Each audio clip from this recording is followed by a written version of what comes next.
You would think after taking a sleeper train 1,000 kilometers all the way across Egypt, we would have a chill day on my group trip to Egypt, but we had to knock out a few things before we could go to the hotel pool, and the hotel pool is great. Stay tuned for that. We were so excited to be off the train in Aswan, and our first stop was Philae Temple. Look how cute this boat was, and it was our first time on the Nile River, which just feels very surreal after hearing about it your whole life. Philae Temple is pretty incredible. It is a temple to Isis, so naturally it is in the middle of the river. She is the goddess of the river. They actually had to move this temple from its original location because it was going to be flooded, but look at how amazingly well preserved it is. It is almost 3,000 years old and looks like this.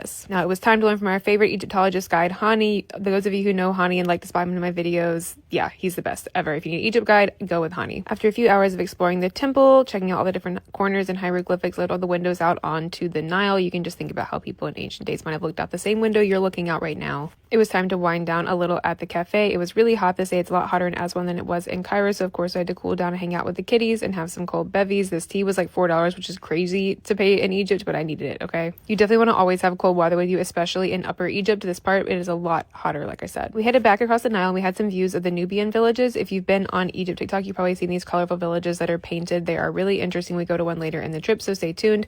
Our last big stop of the day was to go to a essential oils place. We ate some takeaway falafel there before we had the oils presentation, and oh my god, it was the best falafel of the trip. I really love Egyptian falafel. It might take the cake from Syrian falafel, TBD. And we learned from this family how they make all of the different essences from different products here in Egypt. They have some proprietary essences, but they also have dupes for popular perfumes. So if you like a certain perfume, tell them and they can find a match for you that is going to be way more affordable. We also got to try some different stuff like mint and black seed oil that was kind of crazy, and of course they served us some delicious hibiscus like they do everywhere in Egypt. The girlies went shopping here. I do not want to talk about how much money I spent, but these are going to last me a very long time. And then we went and checked into our hotel. This was a beautiful hotel, literally steps from the Nile River. I was obsessed with it.